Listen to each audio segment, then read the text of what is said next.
Hello and welcome back to our videos. Yesterday, or the last video, we were doing the ceiling here and the beams. This morning I finished off this side of the beam here and on this side here. And I put the first coat on this section of ceiling. I couldn't do much filming yesterday because we ran out of battery and I just needed to get on, crack on and get the coats on. So today we're going to be getting a lot more done. I've got to do up another mix now. It's just after lunch and we'll be getting this up here done. So what I'm going to do is put you over there and I'll put you on time lapse and we'll get this ceiling second coated. So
clean as I possibly can as I'm working it.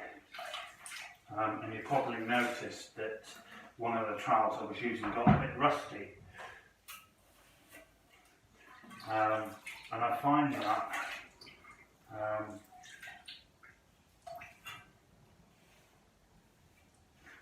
it's called Ragni or Ragni. Ragni. I wouldn't buy their stuff again. The Oxy, you seem to be able to use as much water on it as you want.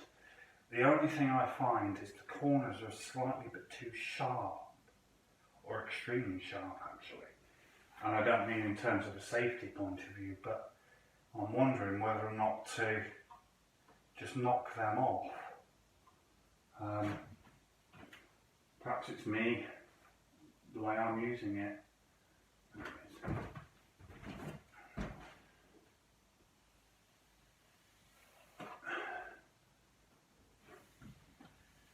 Ah, that's better. That seems to be working. Some areas are going on better than others.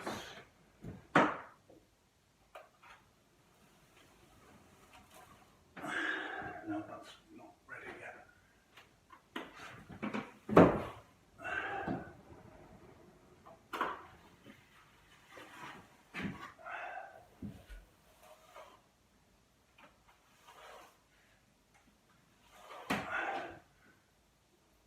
Sorry, I hope you can see me.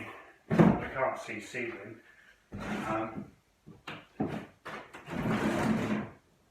I've got things on the floor, so I keep pushing them out of the way so I'm going.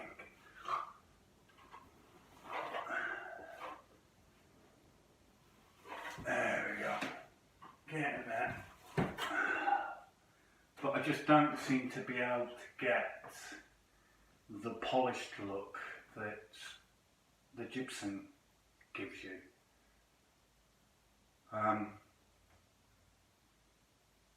Perhaps that's the trait of this stuff, I don't know. Anyway, I'm going to hang on, go and have a cup of tea or a coffee, and then I'll come back up and give it another flattening. Right, I'll see you in a bit.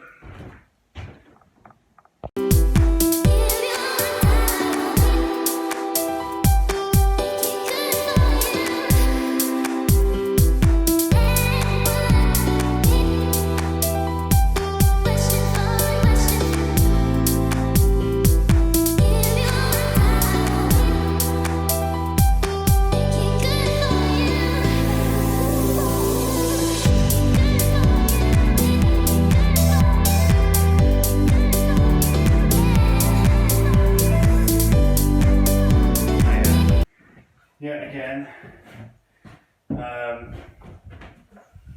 sorry, I shouldn't say that, should I get told off for that? Yet again, we're plastering, still, same room. I've got a couple of new tools. I'm sorry if you can't see my face. Oh, you can. First one is, I've changed from the gauge trowel to a proper bucket trowel. I'm finding that I'm ending up wasting a bit more than I'd like with the plaster. So this morning I've got this one here. Oh, sorry, this one here has had 2 coats and been flattened. It just needs polishing. This one over here, I'm just about to put the second coat on. And I thought I'd have a little chat whilst I'm doing it, and then I might well later on put you on time-lapse. But yeah, I'm hoping to get this cracked out and plastered, finished by, I don't even know what day it is. I think it's Tuesday today, so by Thursday, Wednesday, Thursday, I should have it done. But it's one of those rooms with awkward angles and so on.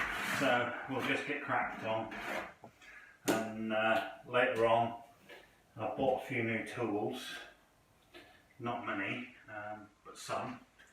I'll show you them. Well, I've shown you one. Yep. Sorry, just being nosy.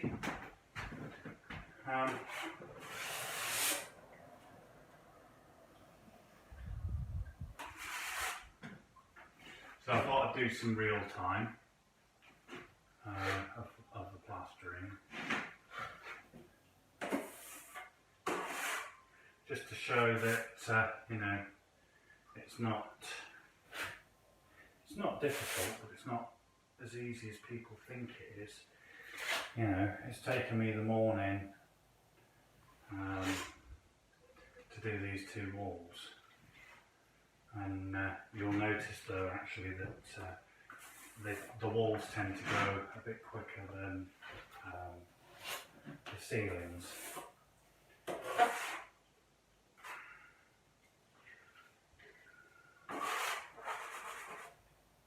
One of the things I'm having to teach myself is to use the trowel. Well, the trowel has, or float, whatever you want to call it, has 4 edges on it. And I'm having to learn to use all 4 edges.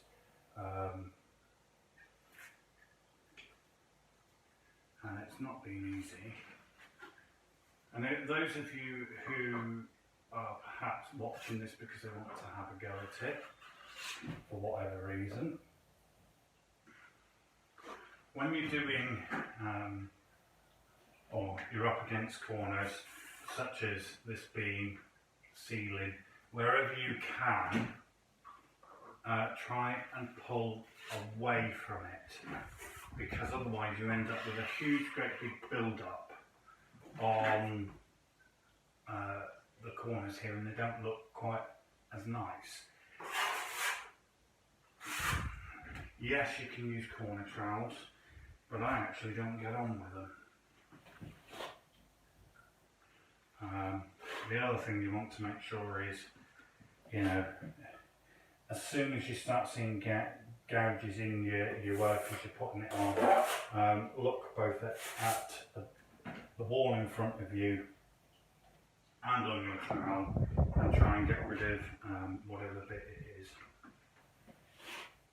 That's why I don't ever put my tools on the floor. And I know that a lot of plasterers don't go to the floor because of that.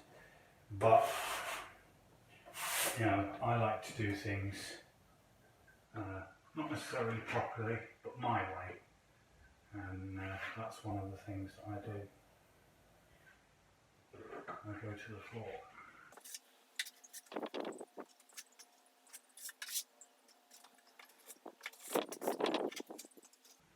On the second coat, what I'm doing is filling out any imperfections that I've got on the wall from the first coat. But I'm also spending a little more time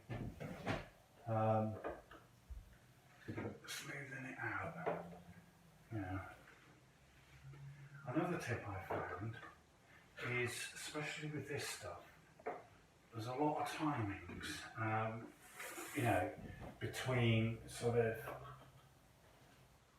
first coat, second coat, flattening off, etc. As soon as I've finished a coat, so when I finish this second coat, I'll use my Android and set a timer for, you know, the set time. So in this occasion it'll be 20 minutes. And that just lets me know just to go and check it. I'm not saying that, you know, dependent on the weather, etc., that the plaster is going to be ready. But it just helps with, you know, making sure that the plaster hasn't gone beyond workable.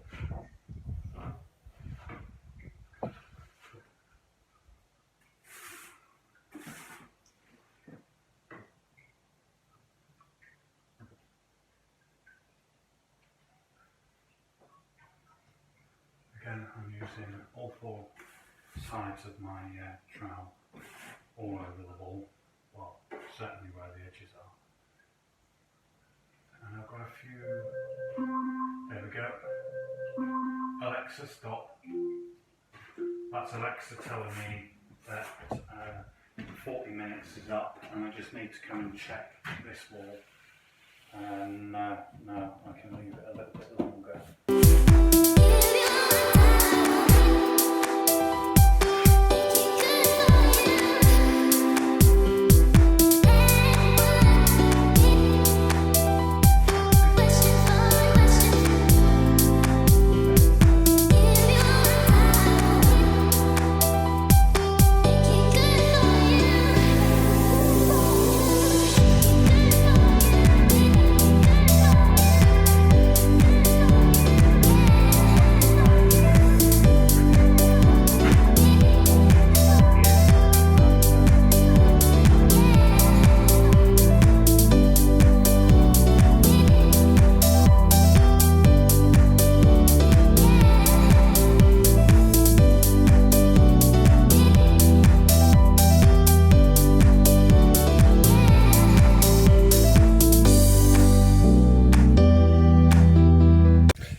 What I'm doing now is just giving this wall here a good polish, and we'll go from there. So we do 2 flattens, a polish, and then unfortunately sometimes I have to do a fill. And the tools I use to fill it, for the polishing is an old spray bottle, my large 14-inch trowel, and a paintbrush.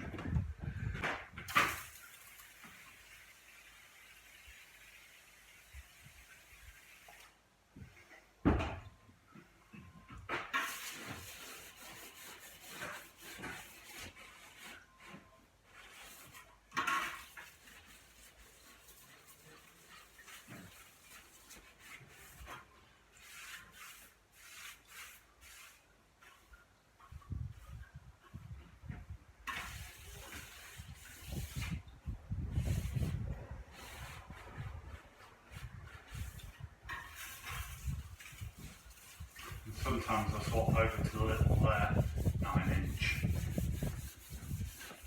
and all I'm doing here, and unfortunately I forgot to take the rust off, but it doesn't matter because it's going to be painted anyway. But all I'm doing, is holding the trowel flat, moving circular motions.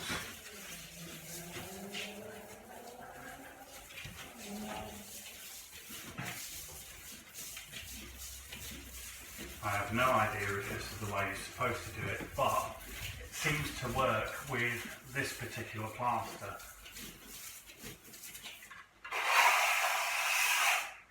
And then I use the edge of the trowel to move the water about.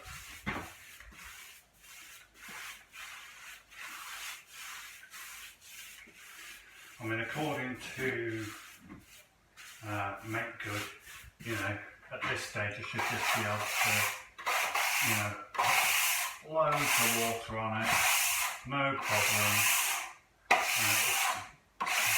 It's smooth out like glass, but it doesn't work like that.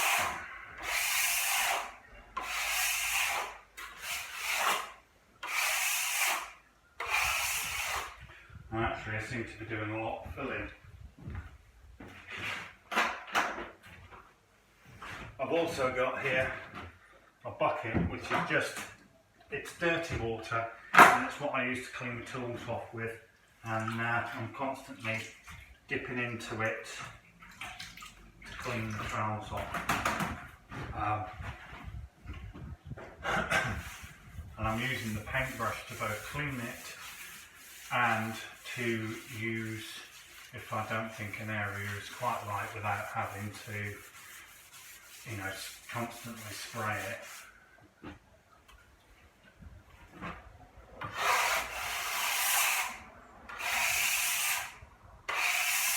And actually, most of the time, here, when it's done,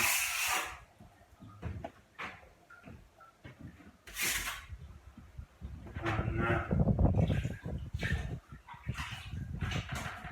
yeah,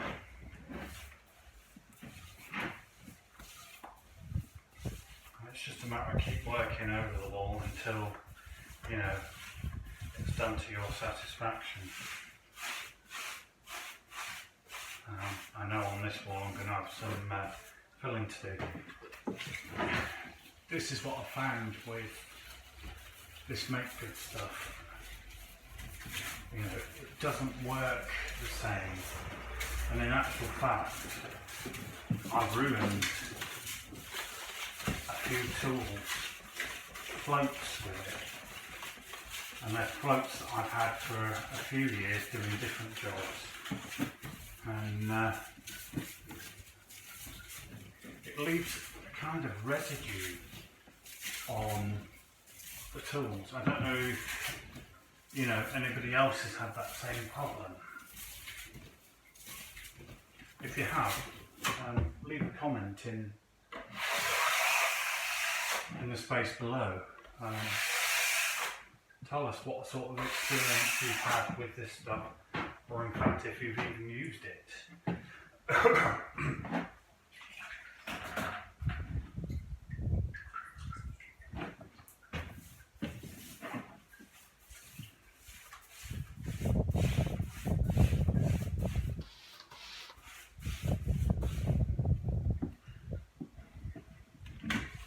And I'm always overlapping when I move to a new area. I'm always overlapping the previous one.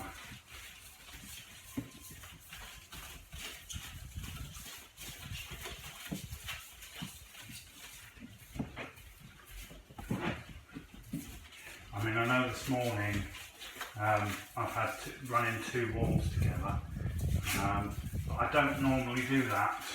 I normally run with one wall and get that completely finished before I move on to the next. But we've got guests this Christmas coming, and I want to get at least, you know, one room, bedroom to put them in.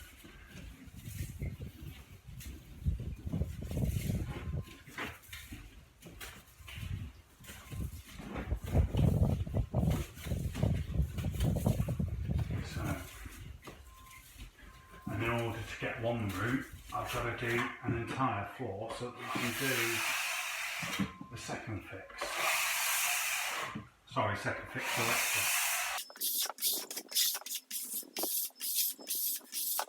Any tips for me? Am I using my trowels wrong when I'm polishing? Let me know. You know, I'm open to trying new techniques, very much so,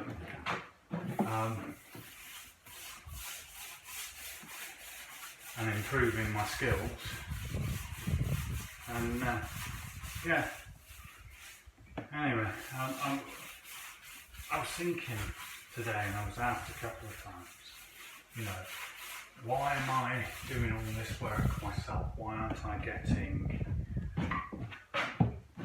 professionals in? Firstly, the professionals that I've had in here, first off the plumber, they tend to turn up when they want and expect, you know, an extortionate amount of money to do it. There's only been one pro that we've had turn up to help us, and who has been a constant professional right the way throughout. Turns up when he says he's going to turn up if he's not double booked, And actually that's only happened once. Cracks on with his work and leaves me to get on with my own.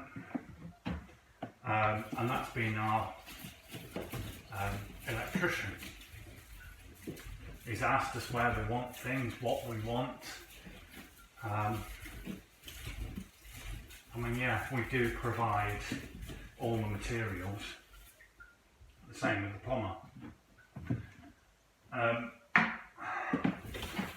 You know, because, well, let's just say, we went away last week. The plumber was with us 3 weeks before that. And it's not a big job. Yes, it's a 4-bed house, but it's not, I wouldn't call it a big 4-bed house at all.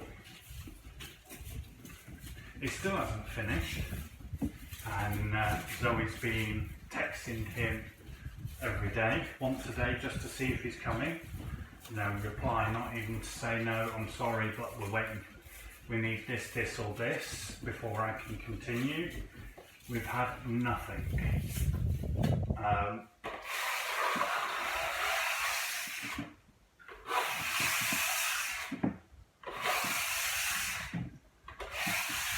I don't know if this is normal for plumbers to do.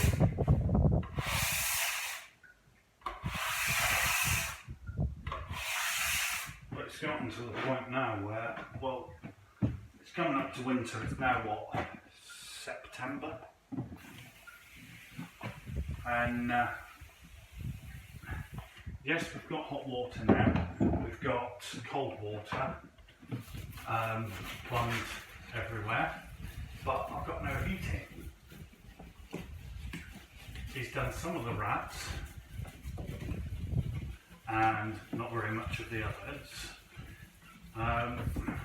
He's made a mistake which, see, I'm not a professional plumber, but I can do it.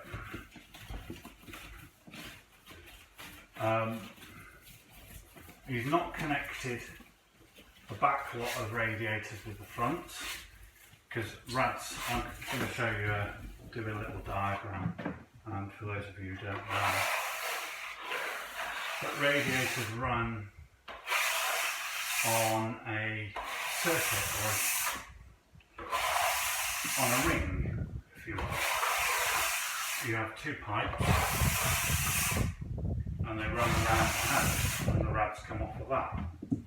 Well, he's done half the ring up that side of the house and half the ring down this side of the house, but he's not connected the two, and I can't see anywhere where those connections are going to be made. Now that to me seems quite dangerous, because we're on a solid fuel back boiler, which could quite easily explode. I mean, I know there's bits in place to, you know, try and help that, but if it's not done right, you're dealing with extremely hot water running through those rats, and well, see, in the UK, you're not allowed to do your own central heating, and you have to have one of 3 qualifications dependent on the fuel source. The first one used to be called cordial, but now it's called gas safe.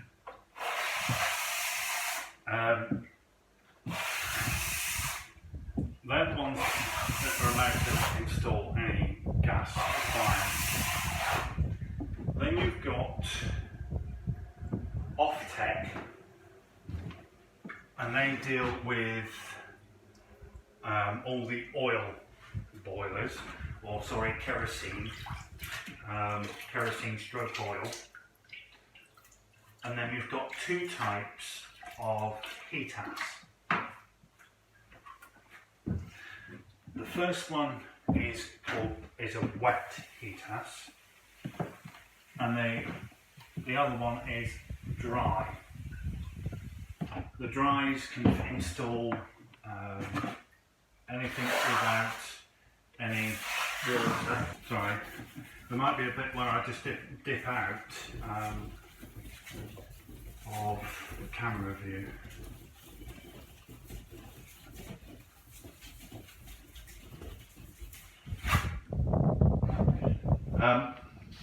So as I was saying, you've got heat ash.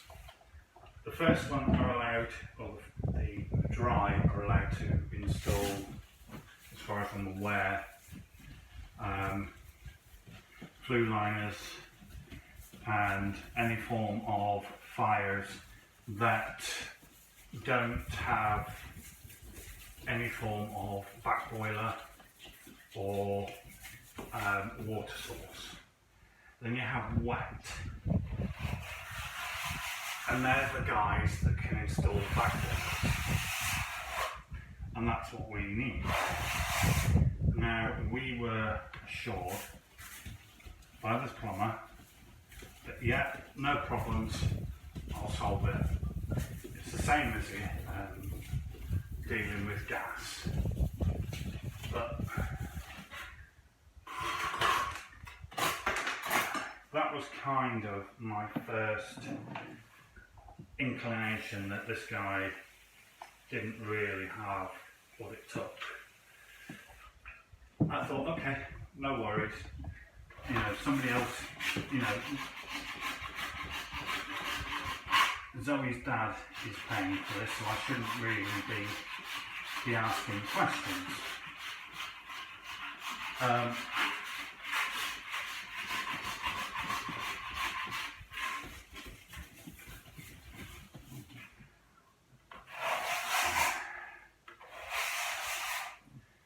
But he assured us that actually what he was going to do was leave about a day's work for a mate of his who is heat ash registered and do. Now, we've been away on holiday and the father-in-law has been here to oversee him. But since we've come back, and we've been back now 5 days, we've not seen him. And then I need to talk about what he was, you know, he'd rock up at between 10 and 11 each morning if we were lucky, and then go home at 3 o'clock in the afternoon. Some days he wasn't turning up until 1 or 2 o'clock and doing the same thing, going home at 3 o'clock. I think one day we had him where he was here, you know, early-ish, and I think that was, you know, I mean, yeah, somebody else is paying for this, and I'm really grateful to him for doing that. But the other thing that worries me, and perhaps it's a Lincolnshire thing, that no price has been agreed with this guy as to how much it's going to be.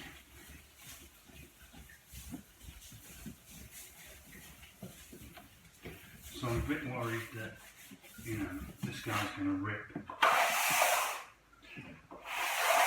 the father-in-law off.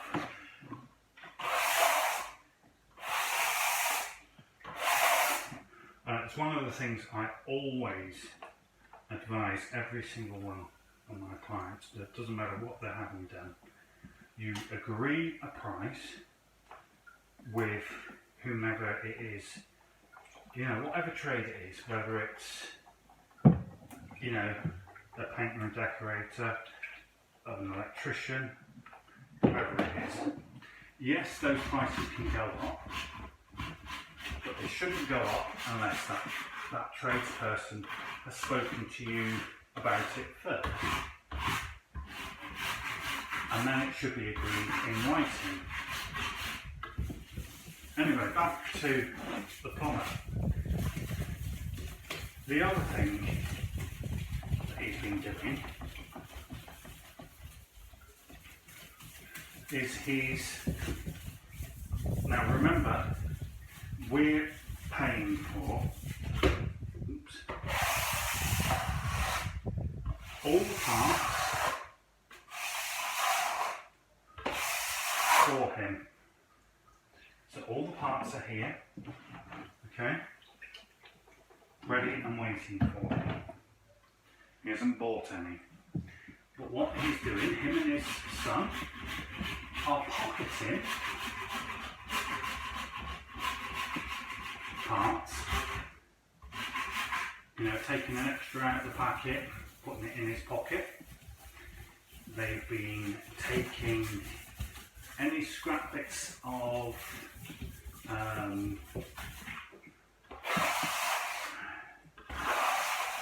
copper,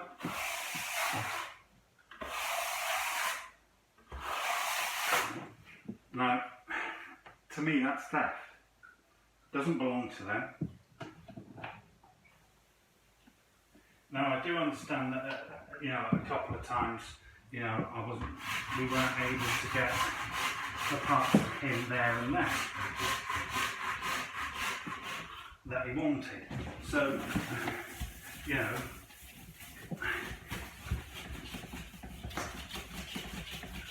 and I'm sure he'd be charging us for them.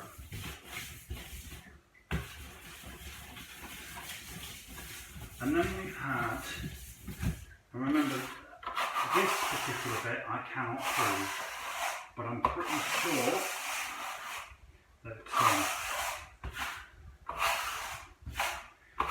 we've had a few tools go missing.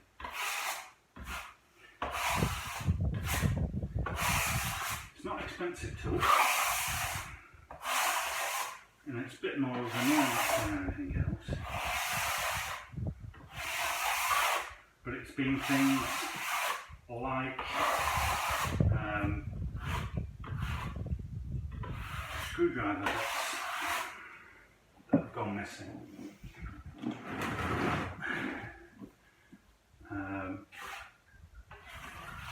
I can't accuse him because I've got no proof. But I'm not going to nick for myself. You know, father-in-law is not a thief. Pain in the arse, but not a thief.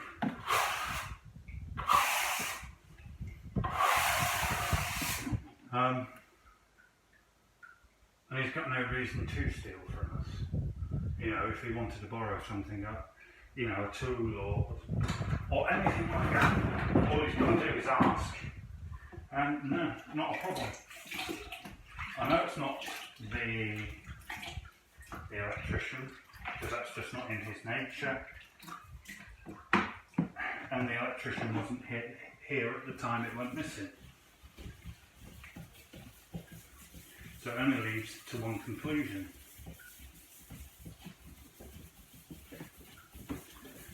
But again, it's proving it. Oops.